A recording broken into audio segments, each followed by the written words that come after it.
En Diálogos en Confianza hemos hablado en diversas ocasiones sobre el trastorno del espectro autista. En esta ocasión, nos gustaría que nos acompañaras a explorar cómo se modifica la dinámica de la familia cuando alguno de los hijos o hijas es diagnosticado con autismo. Por ejemplo, ¿qué sucede con los hermanos? Algunas veces pueden sentir que sus padres les han dejado de lado al poner toda su atención en el hermano con autismo. En otras ocasiones, pueden sentirse enojados y con coraje contra ese hermano. Incluso hay casos donde hasta pueden sentirse avergonzados frente a sus compañeros de la escuela por todas las veces que les tienen que explicar lo que es el autismo y cómo es que este afecta al comportamiento de su hermano. Y si a esto le añadimos que muchas veces la familia extensa, por desconocimiento del tema, puede llegar a aislar a la familia, pues ya te imaginarás los posibles resultados. Papás y mamás estresados por querer ayudar a sus hijos con autismo, hermanos y hermanas con sentimientos de no ser vistos por sus padres y familias extensas con poca capacidad de brindar apoyo. Por supuesto, esto es tan solo un posible escenario, porque hay familias donde las cosas han sido más sencillas. Cuéntanos qué han hecho tú y tu familia para apoyarse entre ustedes. Muy buenos días, muchísimas gracias por acompañarnos. Me da muchísimo gusto saludarlos en esta mañana con este tema tan importante y tan interesante. Como escuchábamos, hemos tocado este tema del autismo en varias ocasiones aquí en Diálogos en Confianza, pero hoy el enfoque es distinto, el enfoque es otro. Vamos a hablar con las familias, qué sucede alrededor de la persona que tiene autismo, del niño que vive con autismo, qué sienten sus padres, qué sienten sus hermanos, qué sucede con la familia extendida, como escuchábamos en la introducción, pero también cómo se van construyendo redes de apoyo. Si bien es difícil al principio, muchos de los casos, por lo que hemos podido investigar y platicar, salen adelante y acaban viéndose beneficiados de la ayuda de toda la red que se construye alrededor, que muchas veces es la familia. Otras, por supuesto, los médicos, terapeutas, los especialistas alrededor de esta familia, pero qué importancia tiene la familia es lo que vamos a hablar el día de hoy y por ello los invito a que participen, que nos cuenten sus testimonios, cómo le han hecho ustedes, qué ha faltado, qué es lo que necesitan el día de hoy expresar y aquí es el espacio y el momento indicado. Y para arrancar y para comenzar les quiero presentar, bueno, primero darle las gracias a nuestras compañeras intérpretes de lengua de señas mexicana que siempre están con nosotros. Muchísimas gracias, Istiel Caneda y Lía Vadillo. Y les voy a presentar a nuestros invitados especialistas en el tema del día de hoy. Nos acompaña Judith Bayard Martínez. Buenos días, psicóloga con maestría en psicoterapia cognitivo-conductual y directora de Domus Instituto de Autismo. Hola, buenos días. Gracias por la invitación. Muchas gracias a ti por acompañarnos y por todo lo que nos puedas proporcionar desde tu experiencia profesional y también, ya me decías, personal. Gracias. Ya vamos a platicarla. Gabriela Juárez Guerrero, psicóloga con maestría en educación especial y especialista en autismo en el modelo Denver de intervención temprana. Gabriela, hola, buenos días. Gracias, muchas gracias por la invitación. Ya nos vas a platicar este modelo, en qué consiste Claro. y la importancia que tiene. Muchas gracias por venir. Gerardo Gaya, presidente ejecutivo de Iluminemos México. Bienvenido, Gerardo, ¿cómo estás? Buenos días, muy bien, muchas gracias. Bienvenido. Esto de Iluminemos México, el otro día fui a una taquería, me pusieron un mantelito y decía, iluminemos de azul, cambia tus tacos por tortilla azul. Por supuesto que yo dije que sí, me los trajeron y de esa forma ayudamos a... Muchísimas gracias y ahorita platicamos Ya un poquito más de todo el concepto alrededor de pero eso. como que sí me quedó muy claro y hay un foquito azul ahí, bueno, en el mantel me apareció, entonces ubiqué perfectamente. Gracias por acompañarnos. Al contrario. Gracias Esmeralda Arriaga Cruz, paidopsiquiatra y psicoanalista, por acompañarnos. Bienvenida buenos días, también. Mucho gusto. Muy buenos días. Y Cecilia Fernández, presidenta de la Liga de Intervención Nutricional contra el Autismo. Bienvenida. Gracias, un gusto. Cecilia, gracias. Bueno, pues muchísimas gracias también a nuestro público aquí presente. Nos van a compartir sus historias, algunos testimonios, preguntas, dudas que tengan para nuestro panel. Gracias por venir, por tomarse la mañana para acompañarnos. Para arrancar, ¿qué les parece si definimos qué es el autismo? Aclarar sobre todo que no es una enfermedad, es una condición y de qué consiste esta condición. Por supuesto. Adelante. Es una alteración biológica del desarrollo. La etiología todavía no la conocemos. Hay muchísimos datos químicos que hablan de neurotransmisores, hay alteraciones anatómicas, pero ninguna es específica. Hoy por hoy el autismo se agrupa desde la clasificación internacional de las enfermedades de Estados Unidos como trastornos del espectro autista. En otro momento había una clasificación de trastornos generalizados del desarrollo donde hacían una serie de especificaciones de los tipos de autismo. Sin embargo, ya desde Kanner, de Lorna Wing, ya se hablaba de un espectro. Sin embargo, no es hasta ahora que se engloba justamente como una gama de características que no son tan puntuales en todos y no por eso tienen o no tienen. Es bien interesante hablar del espectro porque justamente en la transición, hoy se habla, por ejemplo, el doctor Escoto Moret, que hoy está hablando de las transiciones, ¿cuál va a ser el pronóstico del trastorno del espectro autista dependiendo si es un trastorno en tránsito o no?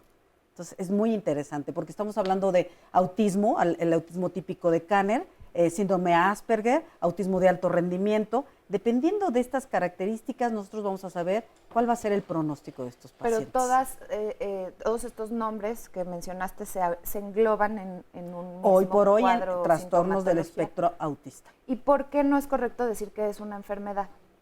No, porque no lo porque es. No lo es una condición. Porque es no una es condición. Como tal. Primero no se una cura, cura. no se cura. Es una condición biológica. Sí. Es una característica específica. ¿No? Sí, es importante de quitarle esa connotación. Claro que sí. Quizás sí es importante decir que justo el trastorno del espectro autista hay dos dimensiones, que es lo que observamos y es lo que, digamos, clínicamente vemos. Una dimensión tiene que ver con las dificultades en la interacción social. Entonces, esta dificultad para entender, para comprender lo que es el contenido social.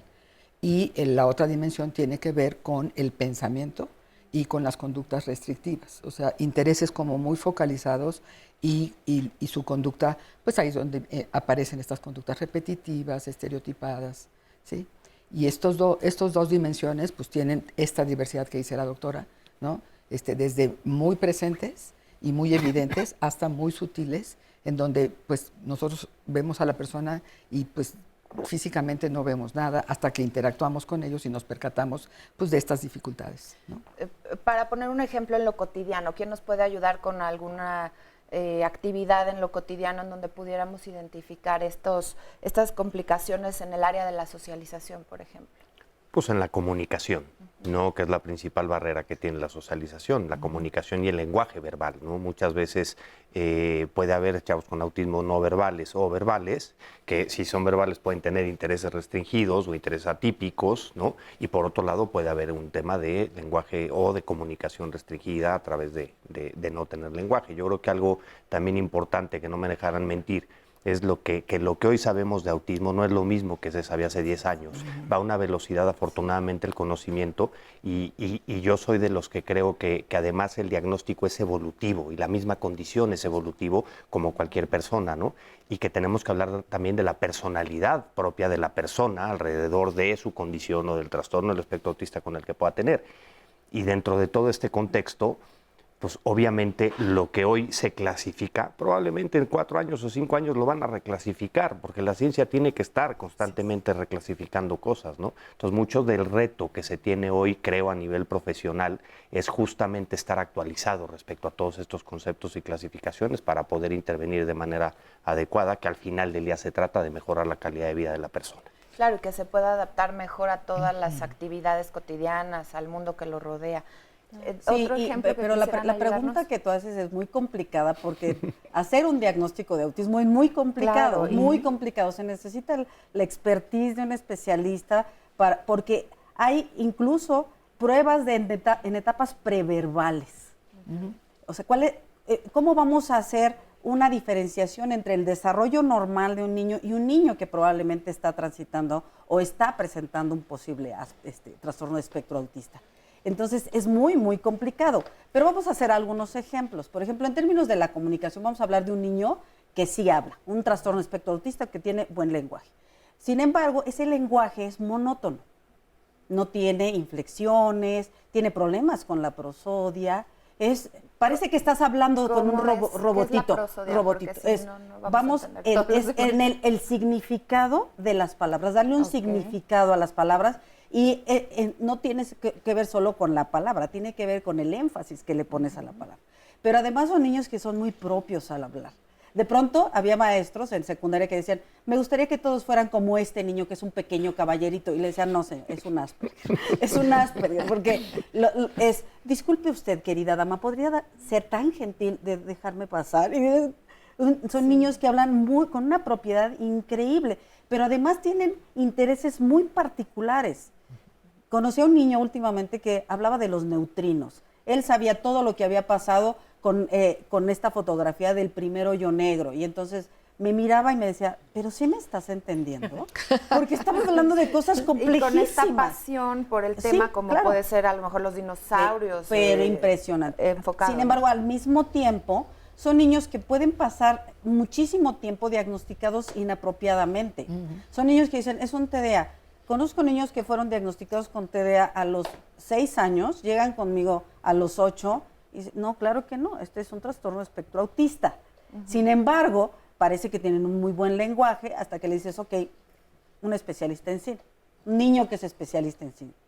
Y entonces te habla de quién fue, de la primera película en blanco y negro, etcétera, hasta que le dices, bueno, ¿y qué sentiste cuando en Cumbres Borrascosas la mujer entonces está? Y me mira como diciendo, ¿estás tonta? O tal vez no comprende Porque tu no pregunta. hay, no, porque estamos hablando del otro tipo de lenguaje que es el simbólico, emocional el también. emocional, y es ahí donde no. Entonces, este niño puede platicar de pe a pa todas las películas, pero no hay una abstracción del contenido simbólico y emocional. En este sentido, ¿qué importancia tendría entonces el diagnóstico a tiempo? Tú que trabajas con niños en intervención temprana, en las primeras etapas de la infancia, porque mencionas un chiquito ya a los 8 años, en algunos testimonios en donde ya los diagnostican después de los 12. ¿Qué diferencia hay entre un diagnóstico a tiempo o temprano? Bueno, el diagnóstico a tiempo es fundamental, es algo que constantemente creo que la mayoría de nosotros y la mayoría de las instituciones estamos haciendo, el informar a los papás, el que las escuelas conozcan más del tema, porque justamente creo que el primer punto rojo se ve en la escuela. Generalmente siempre nos los mandan en el kinder, que es cuando el niño entra al kinder, a la guardería, porque mencionabas esta parte del ejemplo en la vida cotidiana, va a ser el clásico niño que pues no logró socializar, que no se sienta, que no atiende las instrucciones, que no sigue la canción de ping-pong, etcétera. Entonces el pronóstico generalmente tiende a ser muy bueno. Esto tiene una connotación también neurológica, porque obviamente el cerebro es como una esponjita al ser pequeños. Entonces, mientras nosotros damos más estimulación a ese cerebro, obviamente el niño va a tener más habilidades, va a tener una mejor funcionalidad, va a tener mayores habilidades de aprendizaje, de autocuidado, va a tener también un mejor pronóstico en la parte de comunicación. Obviamente hablamos que un niño que llega en edad un poco más grande también puede tener esos avances, sin embargo esos avances tienden a ser un poco más lentos, ya que tenemos que romper con ciertas rutinas que ya están muy establecidas, ciertos estereotipos que ya el niño tiene como muy marcados, en casa también, ciertas dinámicas que ya no son tan funcionales que cuando vamos empezando con un niño pequeño. También el manejo con los papás con un niño pequeño, el duelo es más complicado evidentemente, sin embargo sí siento que agarran como rápido las pilas y es bueno, a ver qué sigue, vamos a hacer esto, aquello, y como ven en el pequeño que va avanzando, siento que eso los va motivando también un poco más en cuanto al proceso que va teniendo su niño. Cecilia, ¿quisieras agregar algo? Sí, o sea, de todo esto es muy importante la parte de, a veces, uno como papá, soy madre de un adulto ya de 30 años, el tema es que no habla. Yo creo que va más, que es como que el primer foco rojo. Yo creo que hay cosas más atrás, ¿sí? Verbales, sí. Que no implica, que no están como en el rubro de lenguaje per se, sino comunicación y todavía como funciones un poco más iniciales, ¿no? En cuanto a veces los papás llegan, es que como no habla, es que empezamos a tener ese riesgo y por eso llegan a 6, 7, 8 años y es cuando dices, ay, algo está pasando, ¿no? Pero desde mi punto de vista, desde mi trinchera, que es la parte biológica en el autismo, que es un tema de conectividad cerebral, el tener un abordaje y un diagnóstico desde pequeñito es evitar agredir ese cerebro hasta con compuestos químicos en los alimentos que son comunes, que son fáciles, pero en un cerebro un poco más lábil, un poco más sin esas conexiones puede ser muy agresivo. Entonces, iniciar como todo el proceso entre más temprano, claro, pues el pronóstico es muchísimo mejor. Mencionaste hace ratito la palabra duelo y esto también es importante que mientras más a tiempo podamos entender el cambio de lo que estamos viviendo, a lo que esperábamos que fuera nuestro hijo, pues mejor también pronóstico para toda la familia. ¿Por qué no me acompañan precisamente a ver el testimonio de Juan Ángel, en donde su familia, sus papás, hablan de esto? Soy Juan Ángel y tengo 11 años. Soy tía de Juan Ángel y cuido a Juanito porque sus papás trabajan. El tipo de autismo que tiene Juan Ángel es de alto rendimiento. Criar a Juan Ángel es un poquito complicado porque es muy enojón en algunos puntos, muy buena gente en otros y muy ingenuo. Entonces, prácticamente el estarlo cuidando, el estarlo viendo es estar atrás de él, porque luego también es muy travieso y en sus travesuras puede tener un accidente con él. Cuando le dicen a mi hermana que Juan Ángel tiene autismo, nosotros como hermanas entramos a cubrir. ¿Por qué? Porque mi hermana cae en depresión. Cuando diagnostican a Juan Ángel con autismo fue muy difícil, la verdad, cuando nos lo dijeron. Fue primero la negación y el decir por qué a nosotros nos tocó tener a un niño con ciertas características distintas. Mi hermana nos ayudó a buscar información, no a quedarnos así que buscando culpables, sino ella nos ayudó a buscar opciones y a buscar dónde pudieran ayudar al niño. Ahorita te podría decir que es una bendición tener un hijo con autismo. Al inicio fue muy difícil. Nos ha ayudado a lo mejor a nosotros de cierta forma integrarnos de forma familiar. Difícil a veces integrar a su hermanita también, porque también dice, ay, dame, ¿por qué lo tratas si yo soy la más chica, si yo soy la niña? Entonces, a veces ese tratar de conjugar las cosas son las que se nos complican, pero bueno, son de las cosas que tenemos que también nosotros saber sobrellevar, ¿no? Y saber arreglar. Cuando uno se da cuenta de lo que es esa enfermedad, pues sí es algo complicado, es muy difícil aceptarlo.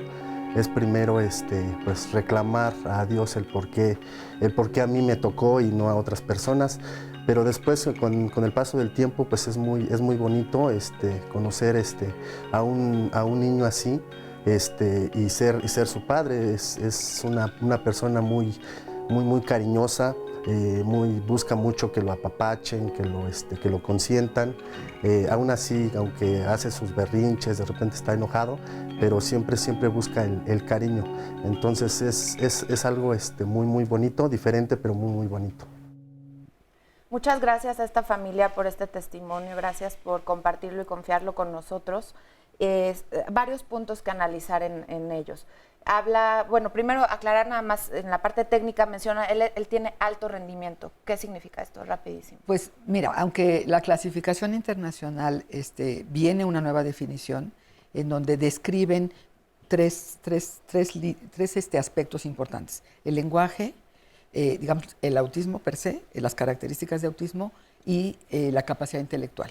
Entonces, todavía no lo publica la OMS, pero ahí viene, ¿no? En breve. Y esto nos va a aclarar muchas cosas. Pero para contestar la pregunta claramente, son estas personas, niños, jóvenes o adultos, que tienen un nivel intelectual dentro del rango normal o superior, que tienen un lenguaje, que pueden comunicarse y que tienen bastante funcionalidad en la vida cotidiana. Obviamente siguen presentando estas dificultades sociales, esta rigidez de pensamiento, etcétera, pero ahí entrarían estas personas. Ok, porque exactamente habrá otros niños diagnosticados con autismo que no logran o tienen que pasar por un proceso mucho más elaborado para lograr en donde está implicada la capacidad intelectual, ¿no? Me decías que era el caso de mi hermano, y en donde está también implicado digamos, la capacidad intelectual y el lenguaje. Entonces, cuando no hay lenguaje, cuando hay discapacidad intelectual y además la comorbilidad de otras condiciones, que también es bien importante decirlo, porque pues, si además de autismo y estas características de menor rendimiento, menor funcionalidad, hay un síndrome de Down o hay epilepsia, o hay ceguera o sordera, eso lo que hace es complicar más pues, Por supuesto. toda la intervención que se tiene que hacer y, por supuesto, la dinámica familiar. Y bueno, retomando entonces la dinámica familiar, nos decía la mamá, ella menciona que ahora comprende que es una bendición. Desde mi particular experiencia y punto de vista, la bendición pues es cómo vamos adaptándonos, cómo vamos sacando lo mejor de todos, toda la familia para salir adelante. Esa sería, en mi caso personal, esa ha sido la bendición, porque la otra parte es muy complicada, es muy difícil y llega a dolernos profundamente. Aquí entonces quisiera preguntarles, desde su experiencia, coinciden con esta parte de la bendición y cómo enfrentó la familia el duelo. Ella dice, fue una negación y debe serlo porque tú tienes la idea de cómo debe comportarse un niño, cómo debe ir desarrollándose y esto no se da y por supuesto que es un choque para toda la familia al principio. 100% de acuerdo contigo, pero para mí no es un tema ni de bendición ni de maldición, ¿no? Es un tema, es una circunstancia de vida. Hoy, por ejemplo, lo que sí podemos saber es que por duelo, por dolor, por la razón que sea, y yo soy fiel creyente, la inclusión comienza en casa, ¿no? Y hace falta un empoderamiento de los papás. Nadie quiere tener un hijo con autismo cuando van a nacer, ¿no? La palabra, el simple hecho de que tenga un diagnóstico obviamente asusta, ¿no? Pero muchas veces es lo que hoy retrasa un diagnóstico a temprana edad es muchas veces la negación de los papás, porque empezamos a ver señales de alerta en la escuela, ¿no? Y de repente, vamos a poner un ejemplo, la comunicación o el lenguaje, es que no habla. ¿Y qué sucede con la familia? ¿Qué sucede con las abuelas? Con todo respeto a las abuelas, pero no te preocupes, ya hablará, ¿no? Ya pasará. Y luego vas con un especialista, con un pediatra que no tiene idea, porque hoy un área de incidencia muy puntual que estamos persiguiendo es justamente la capacitación de pediatras o en medicina de primer nivel, y te valida el comentario de la abuela que te dice, no te preocupes, ya hablará. Puede pasar 1 año y medio en el ya hablará y de repente tiene 4 años y no habla el niño, ¿no? Entonces estamos retrasando muchísimo los diagnósticos por la falta de información, número uno, por la falta de empoderamiento de los papás y justo por el terror o el pánico o el miedo que se le puede tener al diagnóstico de una condición de vida como esta, que yo digo, mira, si a mí en lo personal me quisieran mandar una bendición, que me manden el melate 2 veces y entonces estaría todo dado.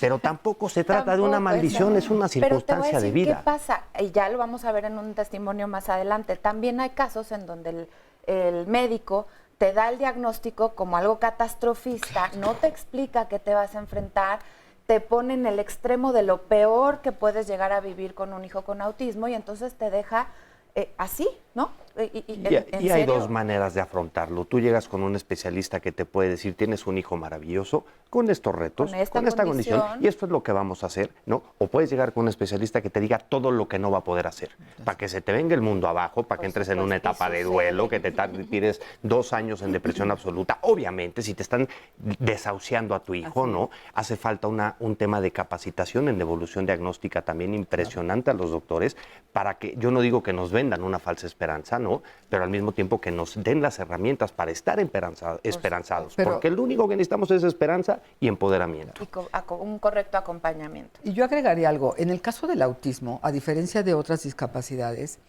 no es un momento único, ¿no? Si tu niño tiene síndrome de Down, naciendo o antes te dicen tiene síndrome de Down, punto, no hay de otra. Pero en el autismo es como a gotitas, o sea, te vas dando cuenta. De repente es un bebé normal, divino, precioso, ¿no? Y de repente es como que se queda mucho rato viendo para allá. O no responde, esto que decía la psicóloga, no responde al tengo manita, no tengo manita, a la mirada, a la respuesta social de bebé. A la sonrisa a la sonrisa social. Y entonces la mamá puede estar en un proceso de, si es su primer bebé, a lo mejor no tiene mucha idea, pero si es su segundo bebé, tercero, como que dice, ahí entra, ya desde ahí empieza como no quiero ver, no quiero ver, no quiero ver, y entran las abuelas, entran las tías, que empiezan a decir, oye, ¿no será que está muy calladito? Porque hay niños muy calladitos y hay niños muy chillones. Entonces, estas señales que están muy tempranas, antes del año, empieza a haber algunas señales de alarma que no vemos y no las vemos no solo porque estemos negando algo, no las vemos porque no es claro. O sea, el autismo no es evidente, es invisible. Y hay que ser muy observador también. También. Y como mamá, como papá, reportar todo esto al médico, porque también somos las que estamos en contacto con nuestros hijos la mayor parte y el día que del van al tiempo. pediatra, ¿no? Que sí estoy de acuerdo contigo con los pediatras, pero también ese día el bebé está encantador y súper respondiente. Y entonces, pues no hay manera. El doctor de veras le dice a la señora, que luego que somos repreocuponas cuando somos mamás de bebés, ¿no? Entonces dice, váyase a su casa, no tiene nada. Y a veces es la mamá, a veces es el papá, a veces es la abuelita, insisten de que algo no está bien, algo no está bien, ahí es donde... Sí, hay nuevas evaluaciones en etapas preverbales. ¿Qué quiere decir esto? Que los psiquiatras del desarrollo lo que estamos implementando es cualquier alteración en el desarrollo psicomotor del niño en el primer año que se desfase tiene que ser evaluado para diagnosticar un probable trastorno de espectro autista. O un trastorno del neurodesarrollo. Pero ahí el pediatra es el que tiene que llevarlos con ustedes, ¿no? O cómo llegamos con un especialista como aquí tú. el asunto es que finalmente, ciertamente, hay una serie de interpretaciones al desarrollo. Tú dices, bueno, Sujeto llegan al con el criterio del pediatra. evaluador. Sí, pero el pediatra pregunta y yo le doy una respuesta en razón a la interpretación que yo tengo de lo que me pregunta. Cuando tú estás haciendo un diagnóstico de trastorno de espectro autista como especialista, hay una pregunta. ¿El niño juega? Y la mamá dice, sí, sí juega. Con su carrito solito. A su manera. Y entonces, si tú te quedas ahí, dices, bueno, pues está jugando. Pero dices, a ver, cuénteme a qué juega. ¿Y cómo entonces, juega? Claro. Y entonces dice, bueno, pues agarra sus carritos y los enfila y así. ¿Y luego qué hace? No, pues nada, los deja enfilados. Y luego, luego los clasifica en colores. Es que es muy ordenado. Luego los clasifica en colores. Luego pone los carros cuadrados de este lado y los que están más bombaditos de este. ¿Sí me explico? Entonces, ok, ya me está dando una respuesta de lo que ella interpreta como jugar, pero que en realidad no es una actividad lúdica. Sí, claro, y que tú como especialista tienes una visión. Pero de veras que hasta el más ducho se le va. Entonces, el niño está jugando con el avión. Alguien se queda ahí y dice, pues sí juega. Bueno, pero ¿qué más hace? Pues 2 horas haciéndole... A ver, no está jugando. Y juega con el avión 4 horas seguidas. Entonces, ahorita es, como ya lo dijiste, hay un avance. Hoy como nunca se han diagnosticado trastornos del espectro. Tenemos que hacer una pausa. Gracias a todos los que nos están dejando comentarios en las redes sociales. En un momento los leemos. Regresamos. Muchas gracias a quienes nos están dejando su testimonio y sus preguntas aquí en redes sociales. Recuerde que tenemos la transmisión en vivo en Facebook Live. También nos puede ver más adelante, ya cuando el programa se sube a YouTube. Nos puede mandar un tweet o comunicarse a la línea de contacto con la audiencia. Y ahora estoy de este lado con los testimonios. En este momento voy a entrevistar al señor Miguel Ángel, a su hijo, que también se llama Miguel Ángel. Estábamos platicando, hoy tiene 26 años su hijo y fue diagnosticado desde chiquito, desde los 3. Desde los 3 años en el Hospital Navarro. Posteriormente fue atendido en el Centro de Salud Mental, CISAME, en el cual vimos mucho avance con los cursos que dan ahí y la atención que se le da.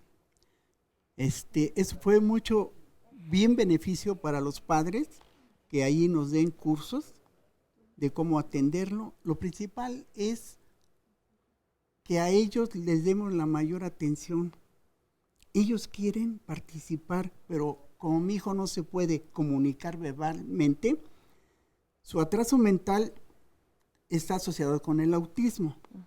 Es un joven de 26 años con un pensamiento de un niño de 5 a 6 años. A él lo ayudamos de una manera que haga lo más posible que se desarrolle en casa con la gente, que se socialice, que se valga por sí mismo. Exactamente, que logre ser lo más independiente posible. Sí. Y a ver, hablaban hace ratito los especialistas de los avances que ha habido de 10 años para acá. ¿Cómo les tocó a ustedes enfrentar este diagnóstico, esta realidad hace más de 20 años? Lo principal, se imaginan, hace 20 años no se tenía ni idea de lo del autismo, ¿sí? ¿Qué les dijeron a ustedes? Al principio tenía problemas en el psicomotor. En el Navarro fue donde le dieron terapias. Y posteriormente, tratamientos, ¿eh? Y fue cuando se diagnosticó autismo. Hay una cosa bien importante.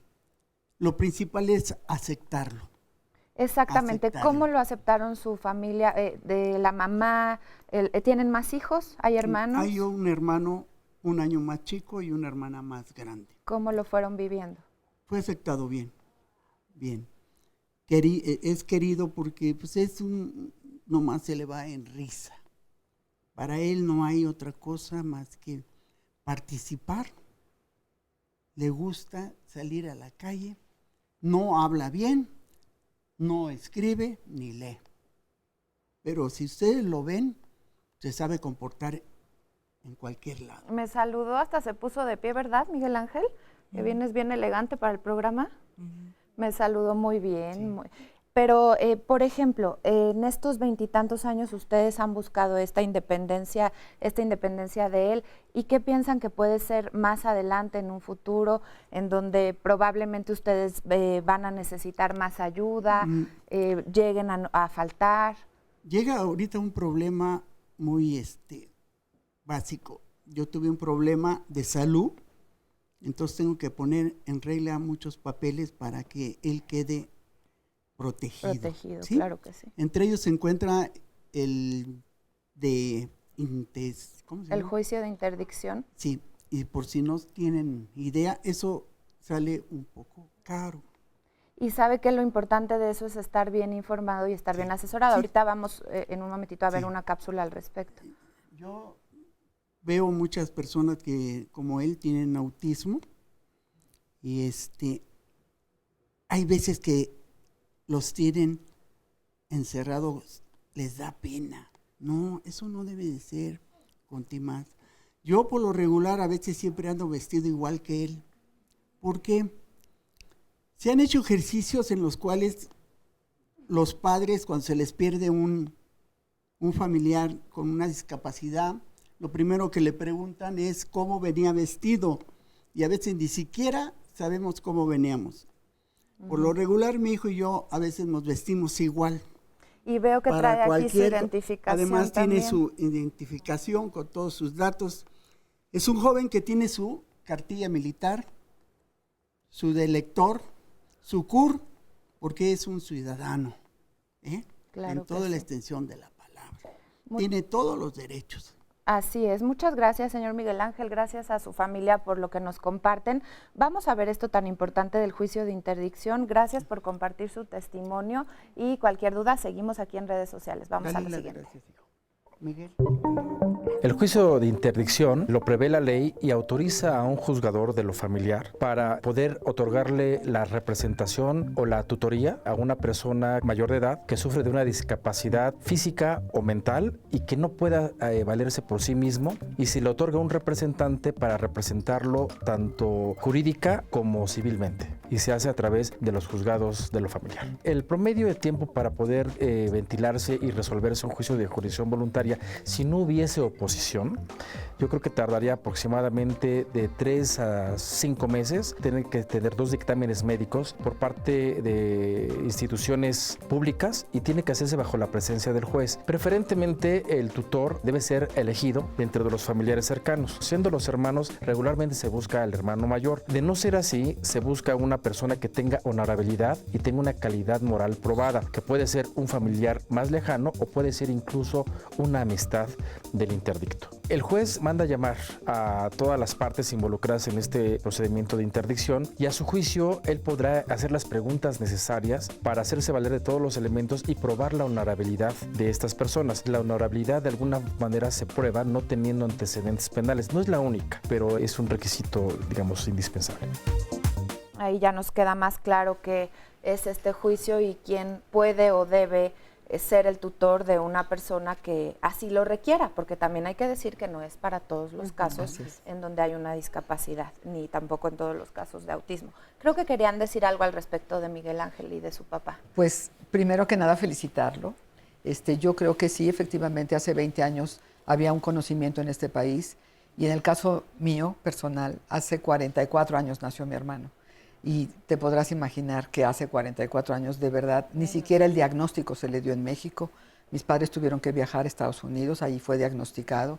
Y ha sido un peregrinario, una trayectoria muy larga, tanto personal como familiar.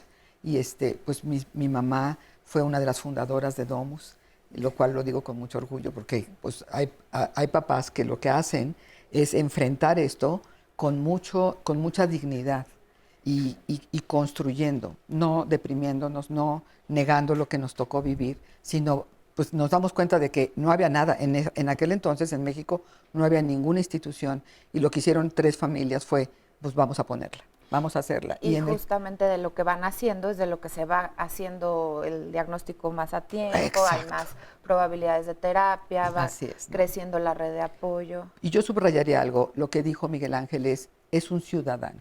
Es una persona, es un niño, es un joven, un adulto que tiene derechos. Cuando nos toca esto, por la cultura, lo empezamos a vivir como si fuera un defecto, como si estuviéramos mal hechos, ¿no? Y nos pasa a los hermanos. No, yo me acuerdo que yo era jovencita y yo me sentía y decía, es que cómo voy a compartir esto con mis amigas o con mis amigos, y me tardé tiempo en poder compartirlo. Mis hermanos creo que también les pasó cosas similares, lo vivimos como muy en silencio, como ahora que somos grandes y rucos, digo yo, pues nos reímos, platicamos y lo afrontamos todos los días y lo afrontamos cada quien desde cómo puede afrontarlo, ¿no? Y esto que dices es bien interesante porque sí ha cambiado mucho. Ahora creo que si tú le compartes a alguien que tu hermano tiene autismo, sí lo va a saber entender, claro. No comprender desde una empatía tal vez porque no lo vive, pero creo que ya hay mucha información gracias a instituciones que se han encargado de difundirla. Sin embargo, todavía hay como mucho que hacer. ¿Qué dirían ustedes que es lo que más hace falta para educar a la población en general sobre este tema? Normalizarlo. Yo te puedo decir, además como usuario de Domus, tú llegas hoy a un salón de clases donde está mi hijo incluido al 100% y le preguntas a un niño, a cualquier niño así del salón, le dices, oye, ¿sabes que tiene autismo? Y su respuesta es, ¿y?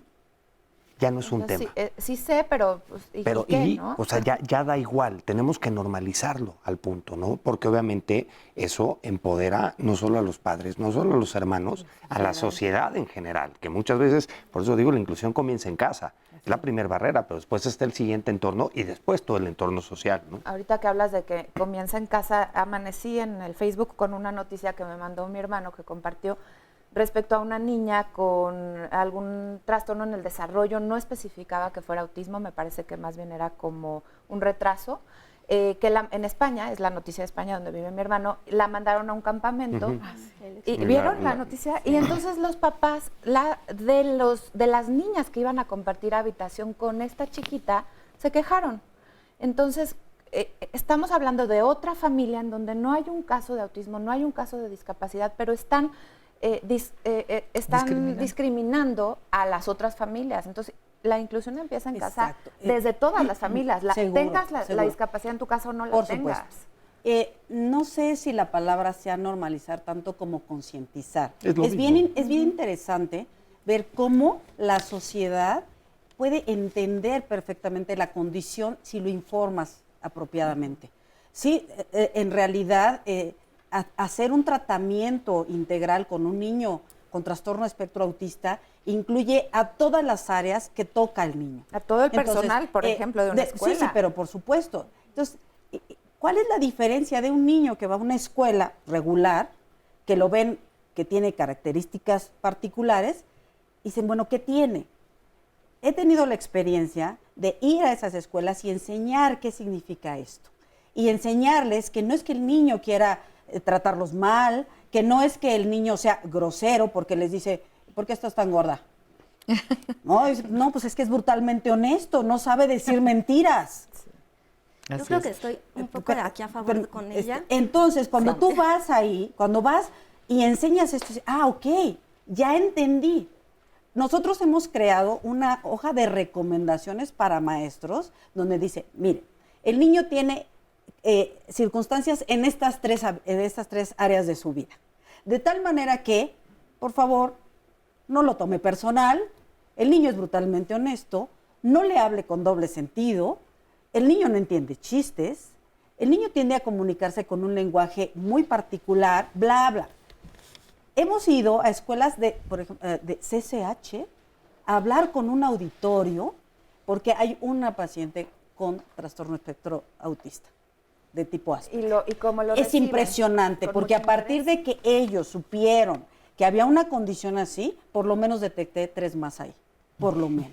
Sí. 3 más ahí. No, tenemos la llamada de un maestro, nos dice César Estrada en una llamada telefónica. Soy maestro de una secundaria y por inclusión se le dio la oportunidad de que entraran a 3 niños con autismo a la escuela. Los profesores quisiéramos darles una mejor atención, pero no estamos bien capacitados. Y dice que si los panelistas hablaran con las autoridades para que nos den una capacitación, y felicita por el programa. Por supuesto que hay esta capacitación. El psiquiátrico infantil tiene capacitación a maestros 2 veces al año y los maestros pueden llegar, nosotros tenemos material para trabajar con maestros, para que el maestro pueda trabajar en el aula con los niños, porque ha ayudado muchísimo. Los niños realmente son integrados y tienden a formar sombras con sus propios compañeros.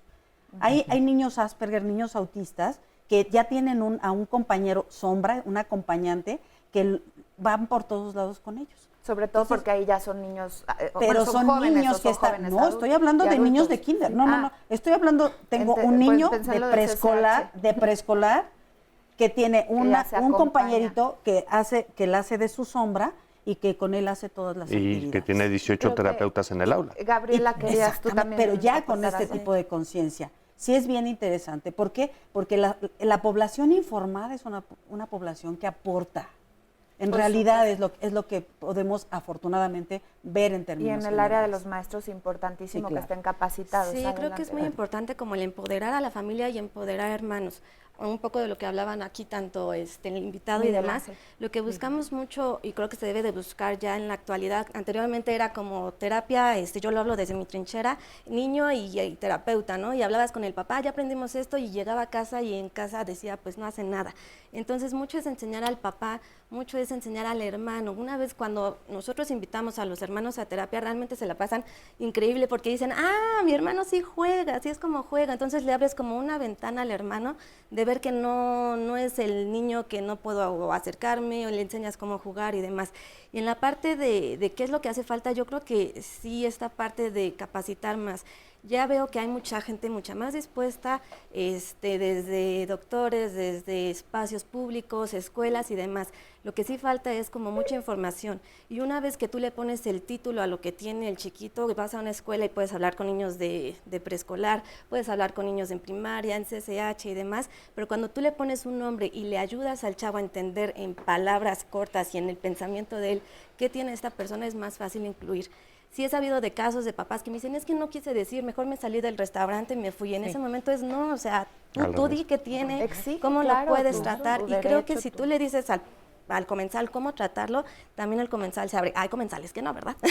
Siempre va a haber, pero la mayor parte, si tú hablas y dices, mira, tiene esto, tú puedes hacer esto, disculpa, pasa esto, etcétera, le abres una puerta a esa persona y en la siguiente ocasión que ese comensal se tope con otro chiquito, con este caso, va a ser como mucho más abierto. Claro, somos como la manera también de ir sensibilizando. Si te quedas callado, se pierde la oportunidad de transmitirle a alguien esta información. Exacto, es como dice Gerardo, como familia te tienes que empoderar uno y como dice el señor, no hay vergüenza y si queremos realmente, digo, ya como mi hijo que también es adulto, si queremos realmente ese cambio en la sociedad, lo primero que tenemos que hacer nosotros generar ese cambio en el restaurante y explicar, ¿sí? No salirse o si no, nunca le damos la oportunidad al chico, ese es el tema. Y la otra trinchera es nunca le damos la oportunidad a la sociedad, como el maestro que acaba de hablar. Queremos hacerlo, pero no sabemos. Nos falta esa capacitación de ambos lados o conocimiento de ambos lados, ¿no? Para llegar a una sociedad inclusiva, que eso es lo que queremos, ¿no? Y para normalizar primero tenemos que visibilizar, luego sensibilizar, luego concientizar, para después volverlo de una parte del contexto, ¿no? A mí cuando me preguntan, oye, ¿cómo es ser papá? Parte de la diversidad de este país que tanto defendemos, ¿no? Pero a mí sí me gustaría decir, son procesos muy complejos. Es cierto, a veces las directoras, las escuelas tienen la mejor disposición.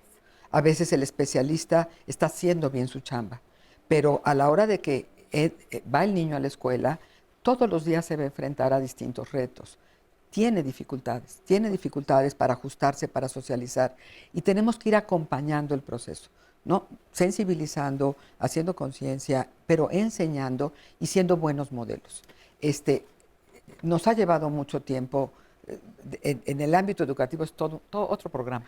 No queremos otro programa nada más de inclusión educativa. Pero bueno, yo quiero decir algo. Yo creo que las familias de México nos enfrentamos a una realidad bien difícil. Y yo soy directora de Domus, pero como hermana y como familiar de mi hermano Fabián, nos enfrentamos a una verdadera falta de oportunidades, falta de servicios. Lo tenemos que solventar con nosotros. No, de verdad lo digo con toda honestidad, con toda sinceridad, no hay respuesta del gobierno para las necesidades. Hace 40 años no había respuesta para el diagnóstico, no había respuesta para la intervención, no había respuesta para la intervención adolescente. Hoy mi hermano no tiene respuesta para su etapa adulta. Y esto es lo que vivimos el 99% de las familias que tenemos un familiar con autismo. Justamente es lo que me platicaba el señor Miguel Ángel, porque él ya tiene un hijo adulto y le preguntaba qué hacía y no tienen acceso a servicios, oportunidades laborales. Hay cosas que son muy costosas, como una educación especial, como algunos medicamentos, etcétera. Acompáñenme a ver el siguiente testimonio y lo retomamos para seguir hablando de esto. Tengo 2 hijos con retraso mental y autismo. Me casé a los 18 años y me embaracé a los 3 meses. Me embaracé muy rápido. Cuando tengo mi tercer embarazo, yo no sabía qué era. Obviamente cuando el doctor, el neurólogo se entera, me dice es que es probable que sea otro niño. Y si es otro niño, es probable que también tenga el mismo problema que tus hijos. Tienes que abortar. Entonces le dije al doctor, pues no se va a poder porque ya tengo 4 meses. Fue una situación difícil al principio porque los niños eran extremadamente agresivos, gritones, querían sus cosas de mi hija y le jalaban el cabello. Bueno, el grande le jalaba el cabello, le pegaba. Obviamente son problemas que se agregan a los comunes, ¿no? Que la verdad, o sea, neta, no tengo de otra. Por algo estoy en esta situación, entonces creo que tengo que hacerlo lo mejor que pueda, ¿no? De verdad a mí este testimonio me conmueve, me llega en el alma cuando escucho que dice, de verdad, neta, no tengo de otra. A mí me gustaría decirle que sí hay de otra, que no está sola, que hay instituciones, que hay gente que se dedica a esto y que además hay familias como la suya. Pero ¿qué le dirían ustedes? Que no está sola, y además yo me quedo con lo que dijo al final, ¿no? Mucho más de no tener de otra es lo mejor que puedo. A mí el mejor consejo que me dieron cuando nos dieron el diagnóstico fue hazlo lo mejor que puedas. Nada más, ni nada menos. Cada quien lo hace dentro de sus propias circunstancias, ¿no? Pero al final del día los papás, eso hacemos, hacerlo lo mejor que podemos. Ojo, como papás de un chavo con autismo y como papás de un chavo, lo general, ¿no? regular. O sea, al final del día la educación siempre de los hijos es un reto. Yo digo que la paternidad de un chavo con autismo, pues es nada más llevado un poquito más al límite, ¿no? Pero nuestra responsabilidad es hacerlo lo mejor que podemos bajo nuestras propias circunstancias y con lo que tenemos enfrente. Con todos los hijos también, porque ella habla de que tiene 2 hijos con autismo, más se suma a la familia un tercer hijo que no sabes en qué condiciones o con qué condiciones van a ser, pero tienes que ser tu mejor versión para los 3 hijos o para los que te toquen, y eso sí es difícil. Muy. Creo que ahí es importante acercarse con gente que lo haya vivido o con especialistas en el tema. Por supuesto. Claro, las redes de apoyo. Judith lo dijo bien, y es que de aquí para allá tenemos una perspectiva. Aquí hay gente que ha conocido de primera mano por la familia, pero la verdad estamos hablando de un verdadero tema, tema que toca a toda la familia. Si nosotros hablamos de la teoría de los sistemas, es un elemento del sistema familiar que va a impactar a todo el sistema familiar. Hay una serie de clasificaciones en términos del autismo, de cómo va a llegar esta familia como grupo a trabajar con este problema, hablando como problema, es que ha trastocado una serie de expectativas. Y es, primero, tomar conciencia de que este niño está teniendo un desarrollo atípico. Porque desde tomar conciencia, a ver, este niño no tiene un desarrollo normal, al diagnóstico es otro paso. Sí, claro. El diagnóstico es desde qué tipo de espectro es. ¿Es alto rendimiento? ¿Es Kanner? ¿Está en transición? ¿Es un Asperger? Luego, ¿cuáles son las características de la familia? Porque cuando nosotros nos enfrentamos al diagnóstico, también entonces nos enfrentamos a, bueno, ¿y cuál es el sistema familiar en el que está inmerso este niño? Por ejemplo, nada más pérdida de expectativas. ¿Quién lo va a cuidar? Aquí entran mucho los abuelitos, las abuelitas características, que nos están escribiendo. ¿Te das cuenta? A ver, este niño requiere de mayor tiempo. Este tiempo, ¿quién se lo va a dar? Papá trabaja, mamá trabaja. Hay una reestructuración de la familia. Todos, claro. Los hermanos. ¿Cuál va a ser el papel que van a jugar los hermanos? Y en el términos de roles, ¿cómo van a funcionar ellos alrededor del paciente? ¿Qué cambios tiene que hacer ¿Qué cambios toda la van familia? Es Porque un eso también es un impresionante. todo un tema. Y luego, además de eso, en la cotidianidad, el autismo en la cotidianidad es, ¿tiene trastornos de conducta o no tiene trastornos de conducta? Porque podemos decir, bueno, pues sí es un niño que podemos incluir, pero ¿y si pega? ¿Y si su manera de decir que le duele el estómago es golpear, es aventar? Porque no se puede comunicar. Porque no se puede comunicar. Entonces, tenemos que ver todas estas características porque de verdad sí lo podemos incluir, pero ¿qué vamos a hacer si además en la cotidianidad está golpeando, las estereotipias son muy complejas, el niño tiene un tipo de discurso que provoca problemas para la familia, etcétera? Entonces, no es complejísimo, no es todo un proceso, tanto como para que ella, que se nota perfectamente que todavía está en un proceso de duelo, es de ahí a que nosotros reestructuramos en el proceso de duelo es qué podemos hacer ya como familia. Pero, y se nota... y además, y además no dejemos de lado que puede haber una discrepancia entre los propios padres. Alguien que minimiza la situación, alguien que se está poniendo al tiro con el manejo, y el otro que dice, no, hombre, claro que no. Sí. Y esto enlentece todavía más, es impresionante. Es lo que yo sí noto es que ella está cargando con todo el peso de la responsabilidad y del diagnóstico y del presente y del futuro. Ahí sí creo que es bien importante que cada quien se una o se tome de la mano de los demás de la familia, porque sola no se puede, definitivamente. Hay muchos estudios científicos que han analizado cuál es como la reacción de las mamás y de los papás.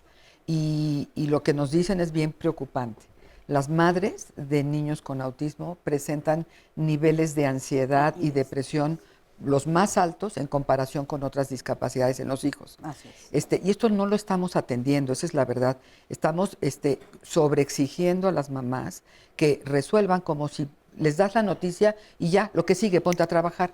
Pues no, hay que apoyarlas. Pero también yo creo que en la mayoría de los servicios se ha omitido acompañar a los papás. Los papás necesitan entender. Lo primero que necesitan, porque te dan el diagnóstico, bien mal o pésimo, porque algunos de nosotros nos lo dieron muy mal, además con un pronóstico terrorífico, pero supongamos que nos los dan bien, ¿no? Que te explican incluso qué significa. De ahí te vas a tu casa y de verdad tienes que elaborar esto. Y después te tienen que acompañar, y eso es lo que no siempre estamos haciendo. Acompañar a esa familia y luego nosotros lo que hemos ya aprendido a lo largo de tantos años en la institución es necesitamos enseñarle a la mamá y al papá y a los que se dejen de la familia, la abuelita, el tío, el hermano, ¿sí? A cómo me vinculo bien con este hermano o con este hijo. ¿Cómo le hago? ¿Qué ajustes tengo que hacer? Lo que yo sé hacer intuitivamente, lo que yo sé hacer con mis otros hijos, con este no te sale. Y ahí también hay otras investigaciones que han demostrado que hay un momento en el que las madres desisten. Intentan no enseñar habilidades, intentan comunicarse y el autismo, ahí es donde está el problema. Y entonces el niño no responde y llega un momento en que de verdad la mamá deja de intentar. Lo sigue atendiendo, lo lleva a la terapia, lo lleva a la escuela, lo lleva a todos lados, mamá y papá. Sí, hacen cosas, pero dejan de intentar y los hermanos también. Los hermanos dejamos de intentar jugar. Y ahí es donde hace falta que alguien se acerque y te diga, te entiendo, o comprendo, o viví lo que tú desde el acompañamiento, pero también desde el entrenamiento. Claro. Si a mí me dicen, con todo respeto para mi hermana, ¿no? Ahora que ella vive muy lejos, en Tijuana, viene a México, vamos a ver a mi hermano, y entonces después de estar ahí 2 horas platicando y chacoteando, ella salimos y en el auto me dice, de verdad, no sé qué decirle a mi hermano. No sé qué hablar con él, porque no sabe. Entonces medio le explico, pero le digo, vas a venir hasta el año Pero que ¿qué entra. necesita decirle? ¿Qué necesita? Porque fíjate, al respecto, sí es bien interesante pensar en cuáles alcanzó son el las corte otra vez, pero ahorita regresamos. También les doy la palabra a ustedes, que no se me queden calladitos. No, sí, está bien. Continuamos, gracias por acompañarnos en el tema del día de hoy. Estamos hablando de las familias que tienen un hijo con autismo, o bueno, no necesariamente su hijo, puede ser tu hermano, puede ser tu sobrino, tu nieto. También siempre nos escriben mucho abuelitas, abuelitos. Gracias por todos sus comentarios. Y antes de continuar con este tema, les voy a presentar, les vamos a mostrar imágenes de personas que han desaparecido. Este servicio lo hacemos todos los martes. Y créanme que sirve. Si usted localiza, identifica a alguien de las fotografías que mostramos, comuníquese a los teléfonos que aparecen en pantalla y estará contribuyendo a que se reúna con sus seres queridos. Vamos a ver a Tamara Guadalupe Ibarra Orrostieta. Ella se extravió en la unidad habitacional Los Héroes Chalco, en el municipio de Chalco, en el Estado de México. Esto desde el 26 de febrero de este año 2019. Le repito su nombre, Tamara Guadalupe Ibarra Orrostieta. Continuamos con la imagen de Ricardo Galindo Hernández, quien se extravió en Avenida Michoacán 14, en esquina Cerrada de Oaxaca, Colonia Ejidos de Tecámac, esto en el municipio de Tecámac, y fue visto por última vez el 19 de junio de este 2019. Repetimos su nombre, Ricardo Galindo Hernández. La tercera fotografía del día de hoy es la de Axel Sergei Kroshkin Jiménez, quien se extravió en la colonia Roma de la Ciudad de México el 20 de mayo del 2017, este pequeñito de nombre Axel Sergei Kroshkin Jiménez. Una siguiente fotografía hoy es la de Osvaldo Castillo Guzmán, quien se extravió en Avenida Juárez, en el centro histórico de la Ciudad de México, desde el 11 de mayo de este 2019. Repetimos su nombre, Osvaldo Castillo Guzmán. Por último, la imagen de Yeshua Eufrasio Pantiga y María del Rocío Eufrasio Pantiga, ambos desaparecidos en la colonia Barrio Santa Bárbara de la alcaldía Iztapalapa en la Ciudad de México. Ellos están desaparecidos desde el 2 de agosto del 2014. Su familia aún busca información y tal vez usted la tenga. Muchísimas gracias por su atención. Continuamos con nuestro tema y vamos a escuchar los testimonios que nos acompañan aquí en el estudio. Muchas gracias por venir. ¿Tu nombre? María del Carmen. Cuéntame, ¿tú cómo vives la condición de tu hijo? ¿Su nombre cuál es? ¿Cómo se llama? Emiliano Cázares Aguilar. Emiliano, ¿cuántos años tienes? 8. 8. ¿Y vas a la escuela? Sí. ¿Cómo se llama tu escuela? Próceres de la Reforma. Ah, mira, y ahorita ya están casi de vacaciones, muchos de los pequeños. ¿Cómo fue para ustedes en la familia conocer lo que tenían que enfrentar cuando les dijeron la palabra autismo? Pues a mí mi hermana fue la que me dijo que tengo 2 niños, de hecho, con autismo. Si quieres deténlo tú, el pégatelo pequeñito de 6 años, tenía 2 años y medio cuando mi hermana me dice, lee esta información, tu hijo tiene autismo. Y le dije, no, mi hijo no tiene nada, la negación. Y conforme empecé a leer, me di cuenta que sí tenía muchas características. Entonces, ¿cómo cuáles? Para que el público vaya entendiendo a qué te refieres. Alineaba los juguetes y daba vueltas alrededor en círculo, haciendo movimientos estereotipados. Pasaba mucho tiempo sentado en un escalón viendo hacia la ventana cómo se movían las ramas y balanceándose. Dejó de hablar, porque si hablaba tenía contacto visual. A los 2 años y medio ya no habló, ya no tenía el contacto visual. No teníamos control de esfínteres, incluso era muy sucio cuando se hacía popó, se metía la mano, sacaba y embarraba. ¿Y ahí estábamos hablando de qué edad? De 2 años, 2 años y medio. Entonces lo empecé a tratar en el IMSS y me dije, lo mandaron a hacer un encefalograma, una tomografía, perdón, y pues ahí no se detecta el autismo. Claro.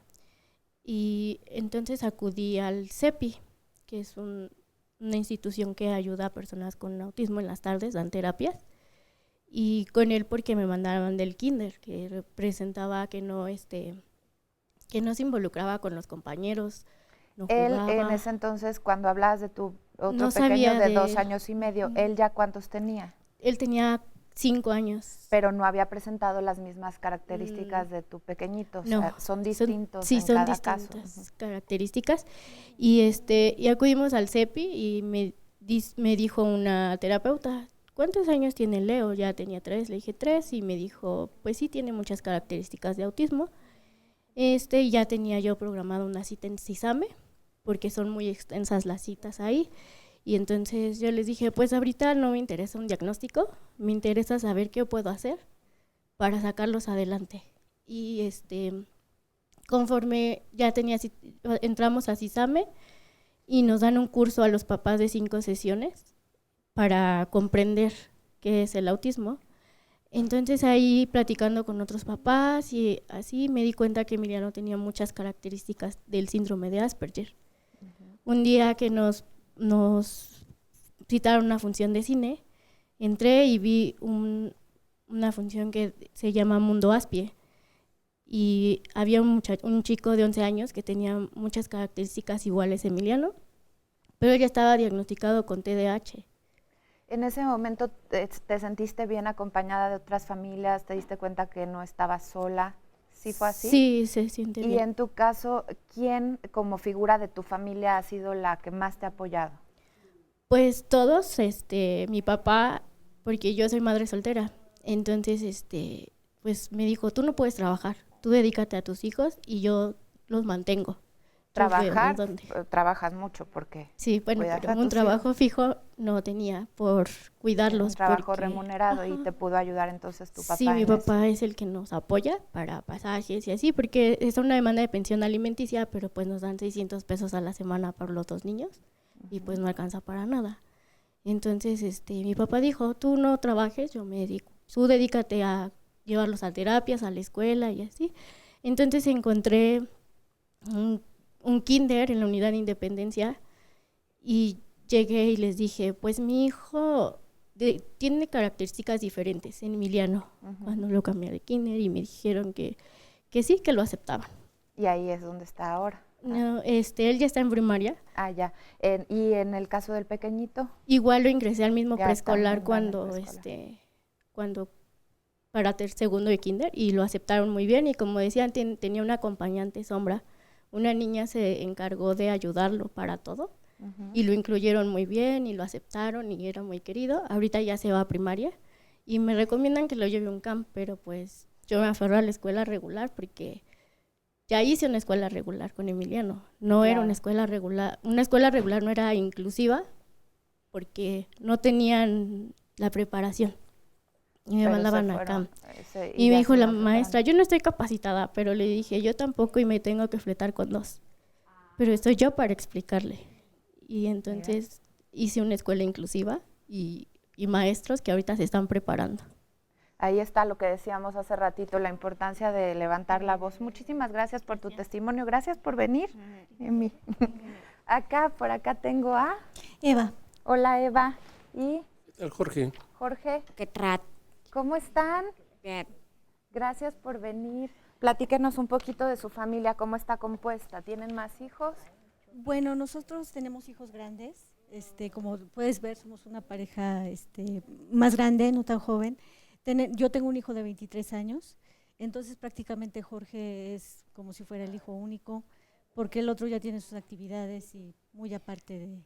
Sin embargo, ¿cuántos años tiene? 10 años. 10 años, bueno, pero sí les tocó una adolescencia a tus otros hijos vivirla acompañando los diagnósticos, las dificultades del reto que implica el autismo. ¿Cómo lo vivieron tus hijos? Bueno, en su momento y ustedes también. Es difícil porque la realidad es que sí dejas a unos para atender a otros. Yo sí lo veo así. Pero la ventaja que tenemos es que, por ejemplo, mi hijo ya es más grande y lo entiende muy bien. Y nosotros pudimos dedicarnos a Jorge totalmente. Pudieron distribuir su tiempo. Exacto. ¿Qué nos quiere compartir, señor? Bueno, sí, me ayuda deteniéndose claro muy bien. Sí. Cerquita, por favor. Ha sido un proceso difícil, sobre todo porque no en todos los lugares se entiende lo que es la inclusión de las personas con autismo. Gran parte, lo más difícil que es, yo creo que es el aceptarlo, ¿no? E incluso tengo familiares que no lo han aceptado todavía, tienen hijos ya grandes y todavía no lo aceptan, y ellos mismos son los que como que apartan un poquito a los demás familiares, ¿no? ¿Crees que no lo aceptan por ignorancia? Por ignorancia. ¿Por qué? Por ignorancia y también por lo que hace ratito comentaba aquí en el panel, no tienen esa capacidad de decir, ¿por qué a nosotros nos tocó, no? ¿Por qué a nosotros, no? Entonces, mientras nosotros como padres no aceptemos esa condición que ellos tienen, pocas veces los vamos a poder ayudar, ¿eh? ¿De quién sí han obtenido ayuda? ¿Quién los ha orientado? ¿Cómo se han mantenido ustedes unidos? Bueno, de alguna dependencia de gobierno, pues tuvimos prácticamente lo que es el psiquiátrico, el infantil, y tuvimos del CAT. De ahí fue donde tuvimos mucha ayuda, poniéndole muchas ganas, ¿no? Yo a mi esposa yo le tengo gran admiración porque ella es la que más se ha dedicado a todo esto. Hoy en la actualidad mi hijo ya lee gracias a ella, ¿no? Obviamente las maestras han puesto mucho de su parte, pero realmente mi esposa es la que ha puesto mayor parte de esfuerzo. Insistiendo. Así es. ¿Qué nos querrías decir como mamá? ¿Qué le querrías decir a otras mamás, a otras familias que puedan estar empezando el camino que tú ya llevas recorrido? Yo les digo que no paren, que no se rindan, que busquen información, que busquen gente que los ayude, que hay muchas instituciones. Yo quiero hacer énfasis en la situación económica. Desafortunadamente la condición es cara, necesitamos muchos especialistas, pero sí hay instituciones a donde se pueden acercar y nos pueden ayudar. Y nos pueden ayudar de muchas formas, dándonos información, trabajando. Esto es trabajo de todos los días, no se rindan. Siempre, todos los días aprendemos algo nuevo y todos los días hay algo que hacer. ¿Y de qué manera podrías recomendar o cómo han hecho ustedes para involucrar a los otros hijos? En tu caso que dices ya mayores, pero no siempre son estas diferencias de edad, pero ¿cómo los podemos involucrar para que todos tengan una participación dentro de la familia? Bueno, nosotros en nuestra familia tratamos de integrar a Jorge al 100%, de tratarlo lo más normal que se pueda, de llevarlo a todas partes, de no dejar de hacer cosas por él.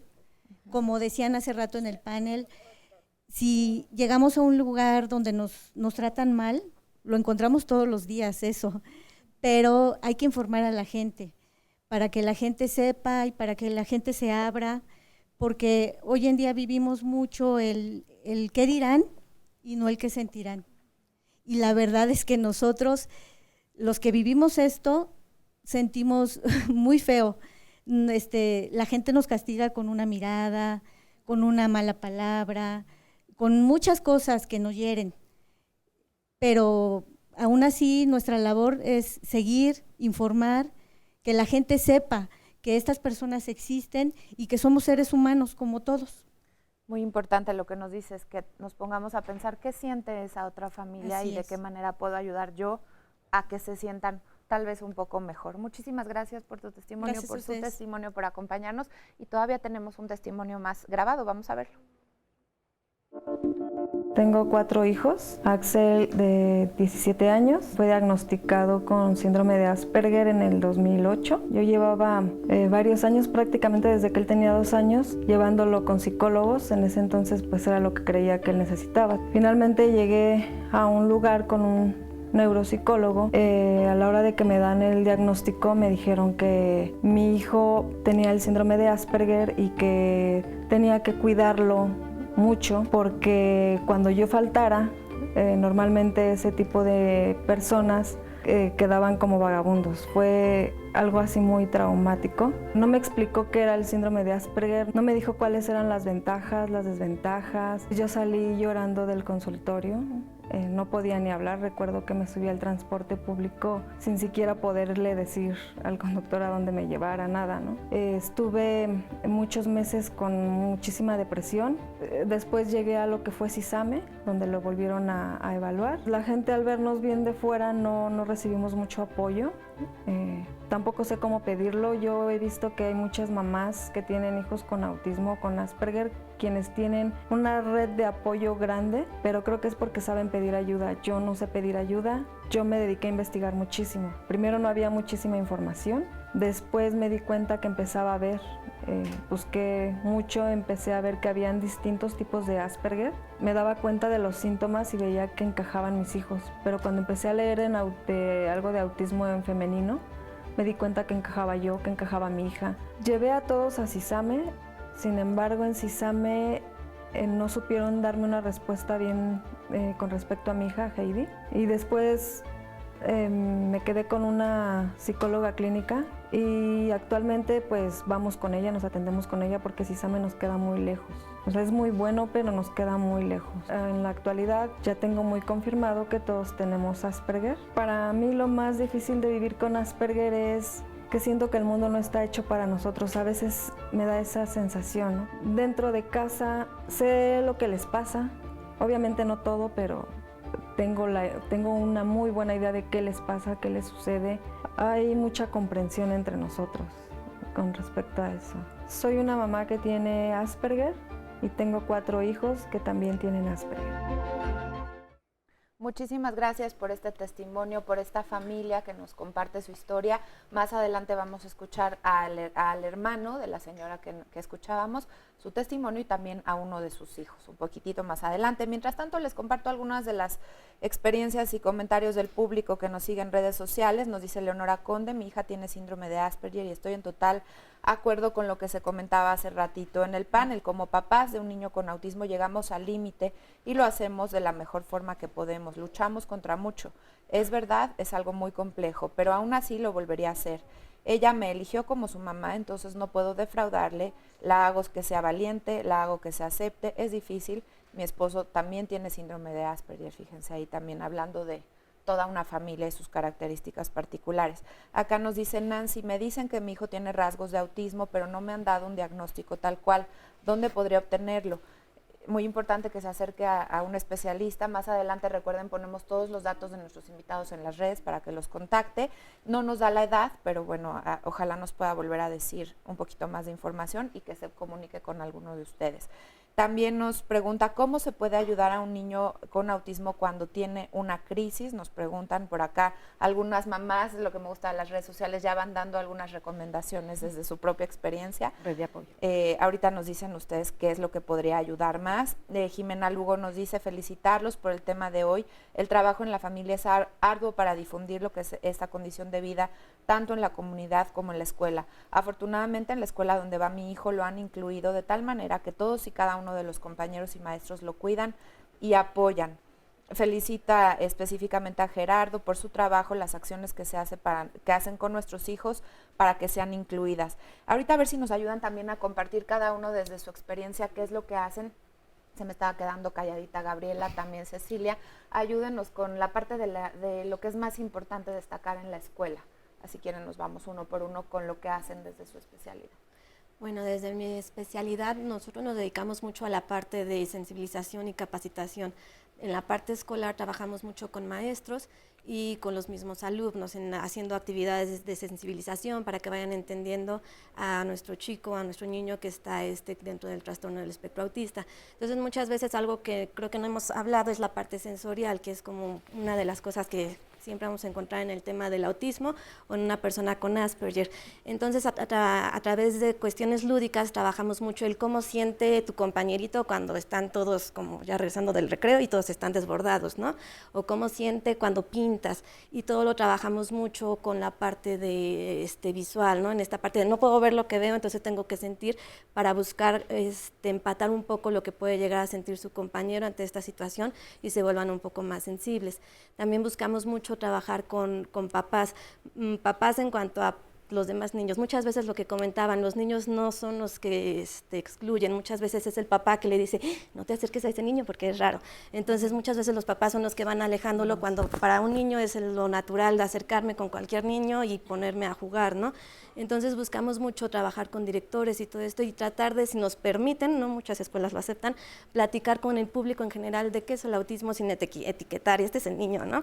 Pero sí que conozcan más allá de qué estamos hablando, cómo puedo ayudar a mi hijo a interactuar con él, no lo va a imitar, que también es uno de los miedos de los papás ajenos a esta discapacidad, ¿no? De esta parte de, y si empieza a imitar los movimientos, y si empieza a hacerse igual, si se entonces contagia, se contagia, si se le pega, claro. Entonces sí es mucho como esta parte de capacitar, informar. Sí nos enfrentamos a muchas barreras, pero pues creo que es el trabajo que hay que hacer, ¿no? Empezaron hace 40 años, vienen nuevas generaciones, tenemos que seguir tocando puertas, tenemos que seguir haciendo, abrir con gobierno, que todavía es mucho por hacer, informar pediatras, pero creo que pues paso a paso se ha ido logrando. Nos falta mucho, pero pues tenemos que seguirle. Así es. ¿Querías también tú comentar algo? Mi trinchera es la parte de nutrición y el enfoque, por ejemplo, en las escuelas, y es de manera general.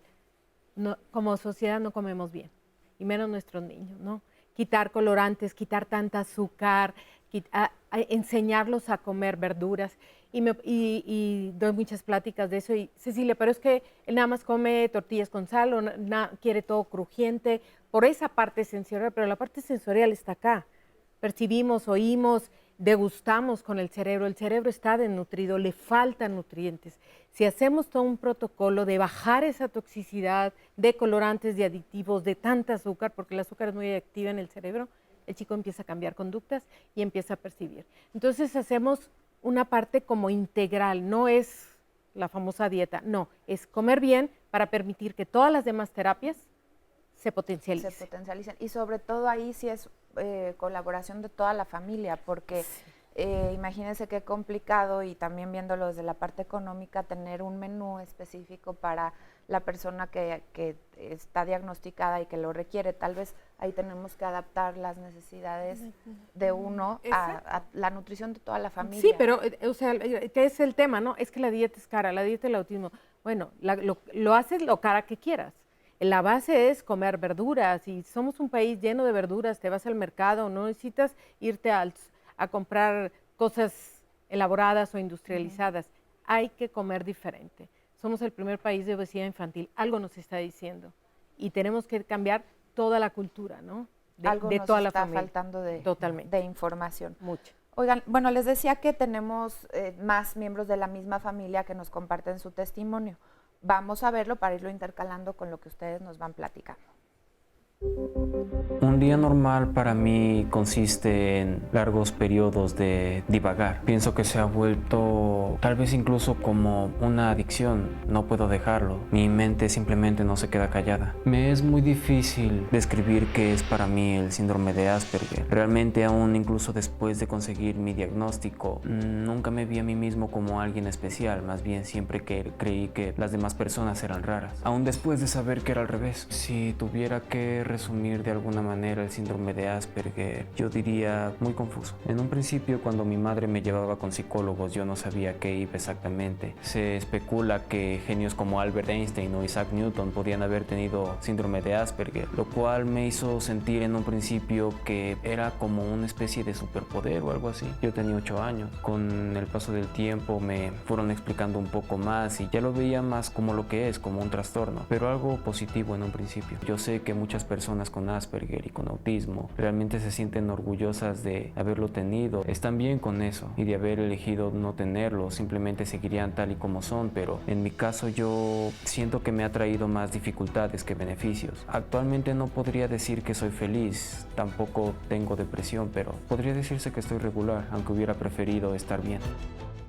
Muchas gracias por tu testimonio. Estás bien.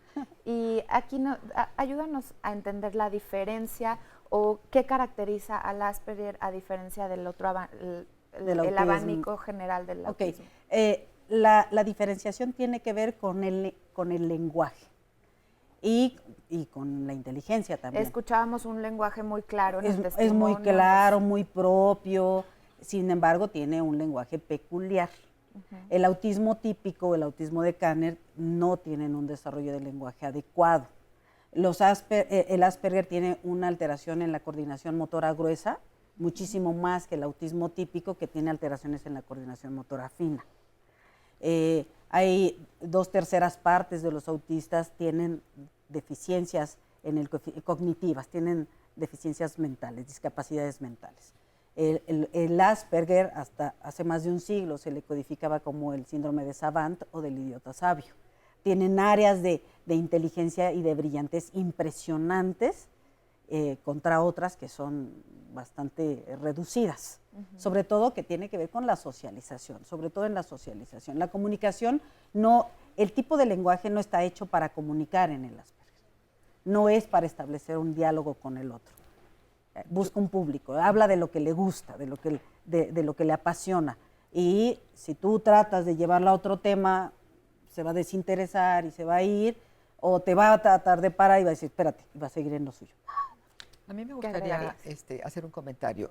Yo puedo imaginarme al público y a muchas mamás en este momento verdaderamente con una interrogación. Porque sigue en controversia el uso de esta terminología. Si es Asperger, si es autismo de Kanner, si es una forma de autismo o no. Las mismas personas que fueron diagnosticadas como síndrome de Asperger, pues rechazan la etiqueta de autismo porque tiene una connotación más fuerte. Como un día te escuché, Gerardo, que decías, trastorno, espectro, autista, se oye horrible. Pero yo creo que tendríamos que alinearnos a lo que plantea la comunidad internacional científica, y es la APA y es la OMS, y tratar de explicarle a la gente que el Asperger, hay diferencias, sí, sin duda, ¿no? Pero entra dentro del espectro autista, y es un espectro. No es los espectros del trastorno autista, porque confundimos a la gente. Es un espectro y dentro por de eso ese tiene la espectro palabra hay muchos individuos hay muchos individuos con características muy distintas, digamos, con una forma de expresión y de expresión de estas dos dimensiones. La dificultad en la interacción social y el tipo de pensamiento y la conducta restrictiva. Esas son las dos cosas que nos tienen que guiar. Entonces, evidentemente nos vamos a los detalles, cómo se expresa, qué tanto tiene dificultades, ¿no? Si está implicada la inteligencia o no, y etcétera, subrayando etcétera. la participación de la familia en Exacto. cualquiera de estos casos, es importantísimo comprender lo que le está sucediendo y poder ayudarlo, sobre todo poder ayudarlos a tiempo, acompañarlos y hacer una unión de todos y no, al contrario, complicar más y desunir a todos. Así es. Vamos a hacer una pausa para regresar a nuestro último corte. Gracias a todos por sus comentarios, en un momento los leo. Regresamos rapidísimo. Gracias por continuar con nosotros en el tema del día de hoy. Gracias por sus testimonios, lo que nos han compartido de su familiar con autismo y de cómo viven, cómo sienten todo el ambiente alrededor y en la familia. Vamos a continuar hablando de ello, pero le adelanto que la próxima semana nuestro tema es el derecho al juego. Lo hemos llamado el derecho al juego no es un juego. Todos tenemos este derecho por el simple hecho de existir, de ser personas, de ser humanos, y los niños, por supuesto, tienen que ejercerlo. Sin embargo, en muchas comunidades rurales, en muchas zonas donde hay extrema pobreza, esto no se da. Vemos a niños que están trabajando, que no tienen tiempo o posibilidad de jugar, y es la mejor manera para que ellos crezcan y se desarrollen sanamente. De esto vamos a hablar con los especialistas y con sus testimonios, no se lo pierdan. Y mientras tanto vamos a ver lo que ya se dijo el día de hoy. Una dimensión tiene que ver con las dificultades en la interacción social. Y la otra dimensión tiene que ver con el pensamiento y con las conductas restrictivas. Entonces, puede haber chavos con autismo no verbales o verbales, que si son verbales pueden tener intereses restringidos o intereses atípicos. Son niños que hablan con una propiedad increíble, pero además tienen intereses muy particulares. El cerebro es como una esponjita al ser pequeños. Entonces, mientras nosotros damos más estimulación a ese cerebro, obviamente el niño va a tener más habilidades, va a tener una mejor funcionalidad, va a tener mayores habilidades de aprendizaje, de autocuidado, va a tener también un mejor pronóstico en la parte de comunicación. Entonces, iniciar como todo el proceso entre más temprano, claro, pues el pronóstico es muchísimo mejor. Que tienen un lenguaje, que pueden comunicarse y que tienen bastante funcionalidad en la vida cotidiana. Es un ciudadano, es una persona, es un niño, es un joven, un adulto que tiene derechos. Ya da igual, tenemos que normalizarlo al punto, ¿no? Porque obviamente eso empodera no solo a los padres, no solo a los hermanos, a la sociedad en general. ¿Por qué? Porque la población informada es una población que aporta. En realidad es lo que podemos afortunadamente ver en términos. Lo que sí falta es como mucha información. Y una vez que tú le pones el título a lo que tiene el chiquito, vas a una escuela y puedes hablar con niños de preescolar, puedes hablar con niños en primaria, en CCH y demás, pero cuando tú le pones un nombre y le ayudas al chavo a entender en palabras cortas y en el pensamiento de él qué tiene esta persona, es más fácil incluir. Cuando nos dieron el diagnóstico fue, hazlo lo mejor que puedas. Nada más, ni nada menos. Primero, tomar conciencia de que este niño está teniendo un desarrollo atípico. ¿Cómo le hago? ¿Qué ajustes tengo que hacer? Lo que yo sé hacer intuitivamente, lo que yo sé hacer con mis otros hijos, con este no te sale. Bien, pues ha estado muy interesante y continuamos con un testimonio más. Nos acompaña Gabriela. Cuéntanos, Gabriela, tú tienes un sobrino que está diagnosticado con autismo. Sí, mira, tengo un sobrino de 20 años. Él está diagnosticado con autismo, efectivamente. He estado muy cerca a mi cuñada y a ellos. Y como ya han comentado, al principio el diagnóstico fue muy difícil. Él ha estado en institución de gobierno. Entre que las citas son largas y el diagnóstico difícil, pues también la familia ha ido pasando por diversas situaciones. A veces la situación ha sido emocional, a veces la situación ha sido económica. También hay un hermano que en ocasiones pues también ha estado viviendo con ellos todo este proceso.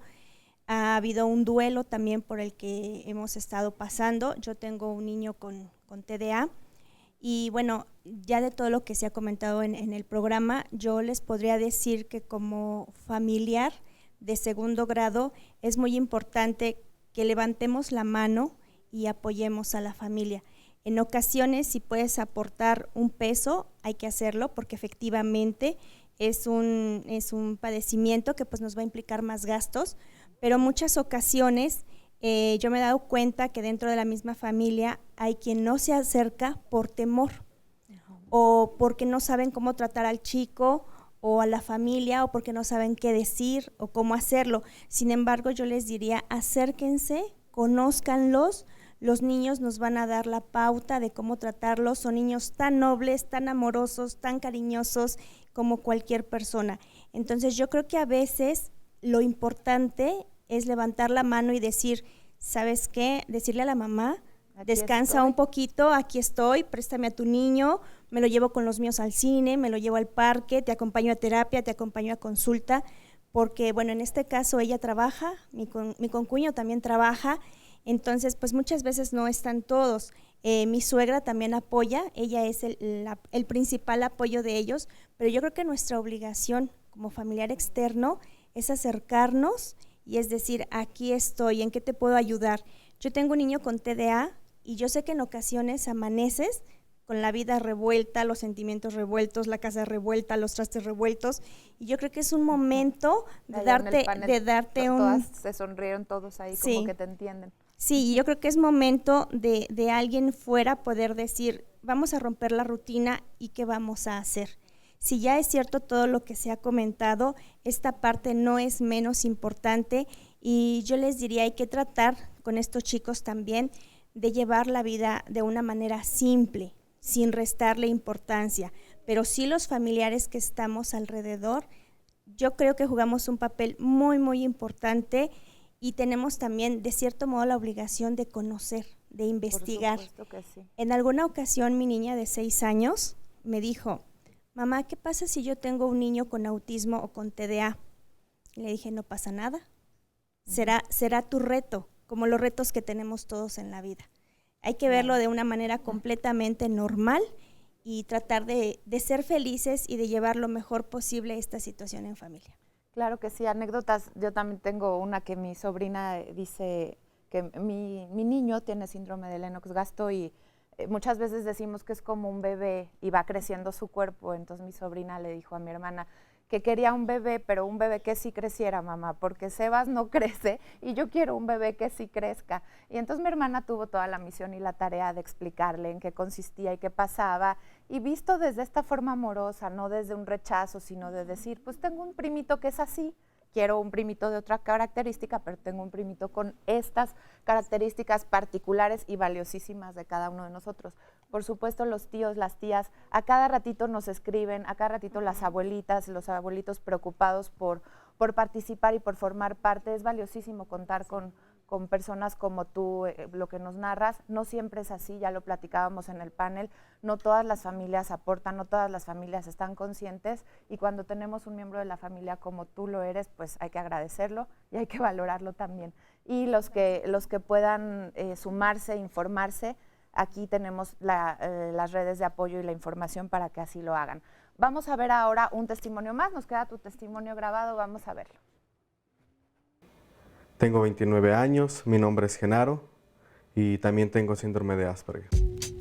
Durante toda mi vida he tenido ciertos problemas de interacción social, de emociones, de no saber lo que siento. Sufrí mucho acoso escolar. Durante mi vida con los pares de mi edad, pues ha sido muy difícil la convivencia. Yo empiezo a considerar que quizás yo tenga síndrome de Asperger. Sin embargo, al principio no me animó tanto a investigar mucho y todo. Y pues bueno, fue hasta los 27 años que me hice el diagnóstico oficial. Y pues sí, resulta que sí tengo síndrome de Asperger. Al principio sí hay como una etapa de duelo, como que es un poco difícil aceptarlo, reconocerlo, e incluso hasta como que no quería yo platicarlo a nadie y nada más como que en secreto, pero poco a poco con las terapias que he tomado y todo, pues ahora lo acepto y es algo que me hace muy feliz. Soy casado, tengo 2 pequeñines, uno de 3 años, uno de 5 años. Es un tanto curioso, mi esposa tiene déficit de atención y yo síndrome de Asperger. Es como 2 atípicos se enamoran. Bueno, para mí es una historia de amor increíble. De mi niño, el más grande, ya empiezo a notar algunas cosas que son un tanto diferente a los niños de su edad. Le cuesta mucho trabajo a la escuela, empiezo a notar como que signos de ansiedad en él también, le causa mucha angustia, mucha preocupación la socialización. Y en el más pequeñín, pues es como todo lo contrario, él es mucho abrazo, mucho apapacho, corre por aquí, brinca por allá, es como más parecido a la mamá, y el más grande más parecido a mí. Me preocupa que mi hijo pueda tener Asperger o el más pequeño pueda tener déficit de atención, en el sentido de no darles una atención pronta. Yo estoy convencido que si uno se atiende de una forma pronta, uno puede salir adelante muy bien. Cuando yo comencé mi adolescencia, me surgió una inquietud por la música rap,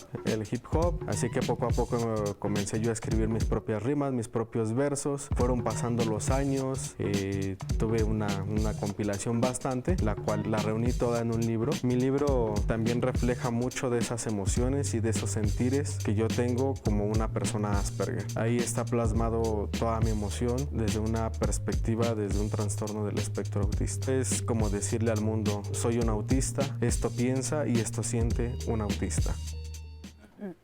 Muchísimas gracias por este testimonio y sobre todo rescatar de este testimonio la importancia de un diagnóstico temprano, porque nos decías que hay muchos que llegan, en el caso de ustedes, a Domus, que sin un diagnóstico ya en la edad adulta, por supuesto con mucho todavía por hacer, pero se ha perdido también tiempo antes. Sí, y quizás, bueno, porque el desconocimiento antes era mucho mayor, y quizás a mí me gustaría decir al respecto es el diagnóstico, aunque sea tardío, y sobre todo en este tipo de jóvenes adultos, explica muchas cosas que vivieron, pero el diagnóstico no resuelve, solo explica.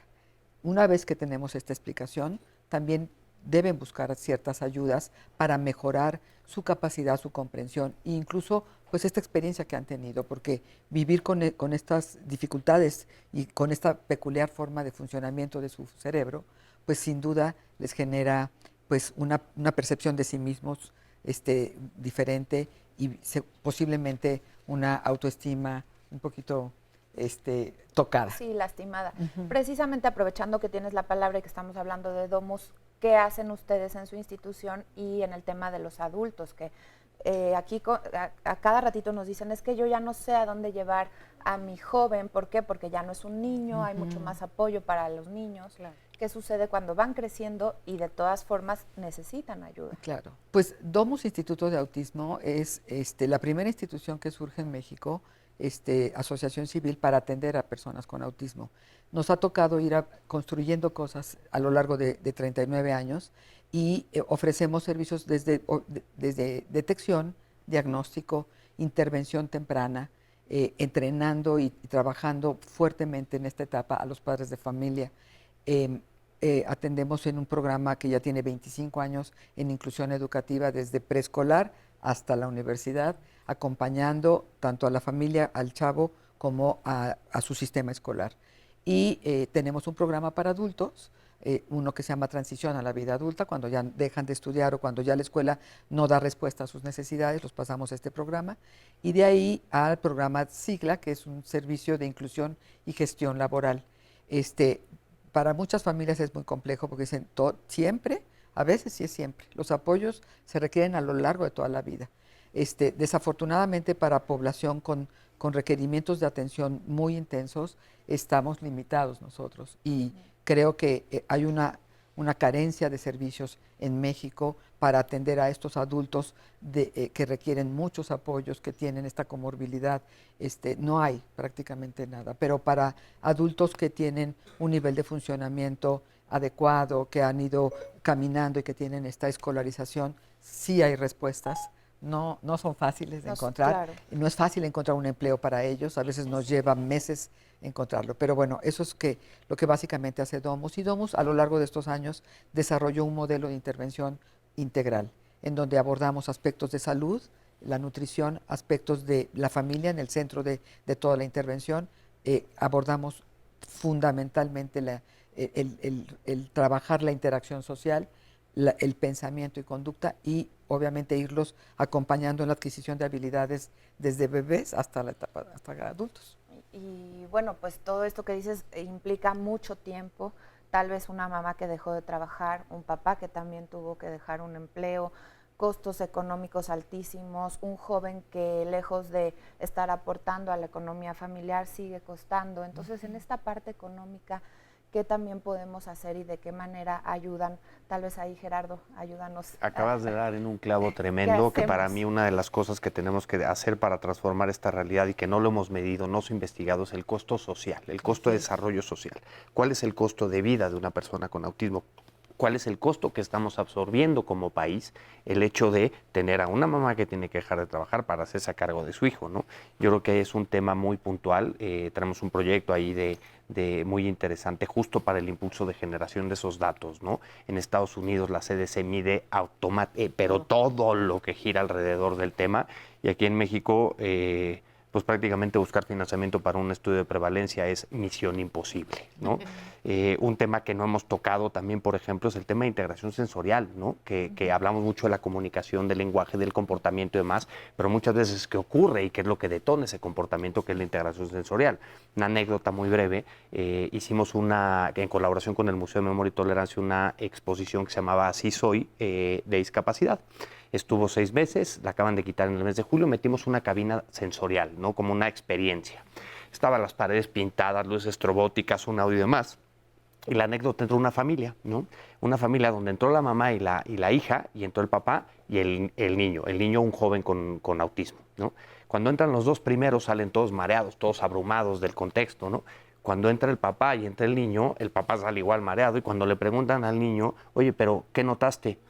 Nada. O sea, no estamos tratando, estamos a lo mejor muy preocupados por muchas cosas y no estamos buscando que el tema sensorial afecta muchas veces la comunicación y el comportamiento. Para él ese era su día a día. O sea, es su normalidad, el mundo real, por una manera distinta de procesar la información de todos los estímulos que le arroja el medio ambiente, ¿no? En Iluminemos Azul, ¿qué hacemos? Nos trabajamos en 3 frentes principales: concientización, apoyo a familias y colaboración institucional. Dentro de esos 3 frentes, el primer principio es la visibilidad, que genera un interés público, que genera un empoderamiento de la propia persona y de la propia familia, para entre todos provocar un cambio radical en el entorno. Tenemos, por ejemplo, desde una trinchera muy interesante, que es el impulso de servicios. Llevamos 64 funciones, pruebas piloto con una empresa de cine, que no digo la marca para que no me pasen la factura, pero básicamente lo que hacemos es impulsar, transformar un entorno, ¿no? Porque creo bueno, eso me lo voy a guardar un poquito para el cierre, pero este impulso de servicios incluyentes que pueden ser transitorios o pueden ser necesarios, ¿no? Depende cada quien del contexto. Tenemos, por ejemplo, una línea de apoyo emocional, que el teléfono literal es una línea de apoyo emocional para las familias, para las mamás. El teléfono es 01800-911-2985, es 01800-900 azul, ¿no? Que decirles que también todo lo vamos a poner con calma más Que adelante. pueden hablar, porque la familia, que es lo que primero necesita, contención. Ahorita en el corte platicábamos de los alcohólicos anónimos, ¿no? En una conferencia de resiliencia, termino la conferencia y decía, hola, soy Gerardo, papá de un niño con autismo, ¿no? Contención y comprensión, diría, ¿no? Porque sí, si tú me comprendes, tú que estás del otro lado, comprendes lo que yo estoy viviendo, te entonces identificas, empatizas y entonces incluyes. Y entonces surge lo que decía una mamá en el testimonio, la bendición o el milagro. Te voy a interrumpir tantito acá porque ya tenemos el tiempo encima, Gerardo. Ahorita nos continúas diciendo lo que falte de Iluminemos México, pero también acá nos dice Lina Valentina, para los que quieran escucharnos, a autistas, no me gusta decir autistas, a las personas con autismo adultos, hablar sobre nosotros mismos y nuestra condición, búsquenos en Facebook como Neurodivergencia. Damos ayuda gratuita para padres con autismo, adolescentes y adultos, y luego dice también que se conectan cada jueves y sábado. Hay videos en donde se contestan las preguntas, nos lo ponen en redes sociales. Y muchísimas gracias a todos los que nos han dejado diferentes recomendaciones de especialistas e instituciones a donde se han acercado.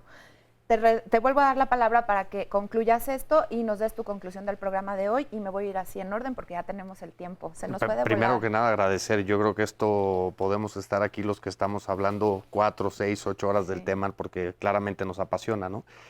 Para mí yo tengo una utopía y justo es cómo eliminar esos paradigmas y esas barreras, ¿no? Desde el punto de vista de nuevos paradigmas sobre la educación. Hoy empezamos a ver menos conceptualizaciones de deficiencias mentales o de coeficientes intelectuales, y el nuevo paradigma es si ellos no pueden aprender o no hemos sido capaces nosotros de enseñarles, que son dos totalmente distintas, ¿no? Y yo parte de mi utopía es que tarde o temprano vamos a dejar de hablar de las personas con deficiencias para hablar de las barreras que tiene el entorno, ¿no? Que son ahora sí que dos acercamientos totalmente... Es la ley general de las personas con discapacidad. Y la convención, ¿no? de personas con discapacidad y demás, y que muchas veces el verdadero reto está en el entorno, ¿no? En el entorno familiar, en el contexto social, ¿no? Y tarde o temprano vamos a dejar de hablar de inclusión para empezar a hablar de convivencia, ¿no? Y ahí, para mí, la visibilidad es el primer paso, ¿no? Para poder sensibilizar, para poder concientizar, para poder generar un interés público y realmente transformar la realidad de cientos de miles de personas en este país. Muchísimas gracias. Gracias por representar y por traernos la información de Iluminemos México. Cecilia, adelante. Bueno, ha sido un gusto estar, y sobre todo el trabajo integral que tenemos que hacer en todas las trincheras, y desde mi punto de vista quiero dejar dos cosas, como dos retos. Uno, recordar que las personas con autismo son personas y tienen salud. A veces como papás se nos da mucho la terapia, el neurólogo, todo, que todo está bien, pero a veces se nos olvida que tienen problemas gástricos, que están estreñidos, que tienen alergias, que a veces no pueden entrar por la parte sensorial porque los aromas son muy fuertes y no lo tomamos en cuenta. Y el otro punto, que es así como para todos los papás y sobre todo los de los adultos, tenemos que cuidar nuestra salud. Tenemos que cuidarla mucho, se nos olvida, tenemos el tema, cuando él esté bien, yo voy a estar bien. No, tenemos que estar bien para seguir con ellos. Como yo digo, 100 años, jóvenes, guapos y cuerdos. Así cuidar nuestra salud. Hablamos la semana pasada del cuidador, ahí consúltenlo en YouTube, porque si no nos cuidamos, ¿cómo vamos a cuidar de otros? Exacto. Muchas gracias. Muchas gracias, un Judith, placer. adelante. Pues gracias por la invitación, Sandra. Yo diría algo, el autismo no solo impacta a la persona que tiene autismo, el autismo impacta a la familia, nos impacta a cada uno de los miembros de la familia como en una gotita en un estanque, a toda la familia, hasta la familia extensa, y todos necesitamos en algún momento ser escuchados. Todos necesitamos buscarnos, todos necesitamos un poquito de ayuda de los especialistas o de las amigas o de la familia, y en grupo vamos a poder enfrentar mejor los retos que implica la crianza y la vida de una familia que tiene un miembro con autismo. Muchísimas gracias, Judith. Adelante, Esmeralda. Bien, yo realmente quiero agradecer a las familias de estos niños porque han sido mis mejores maestros. Mucho se dice en la teoría y sin embargo, cuando yo contacto con estas personas y veo los grandes esfuerzos que hacen por sacar adelante al niño e incluso sometiéndose ellas a una calificación dura porque de pronto dicen que no pueden, les enseño lo mucho que están haciendo cuando al día a día están tratando de mejorar la situación de sus niños. Son nuestros maestros, hay muchos libros, pero los maestros son ustedes, les agradecemos, es una tarea muy dura, pero pues estamos todos aquí para ayudarlos. Yo les digo, pequeños grandes logros. Impresionante, los pequeños grandes logros. Adelante, Gabriela. Bueno, también muchas gracias por la invitación.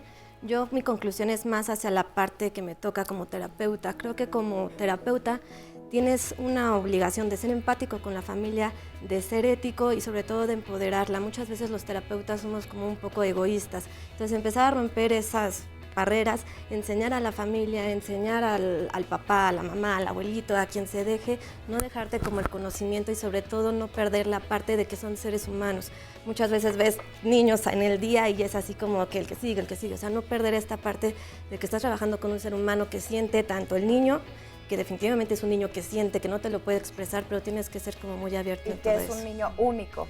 Es único. Tenemos que irnos. Gracias por toda su participación. Con esto nos quedamos. Gracias a ustedes.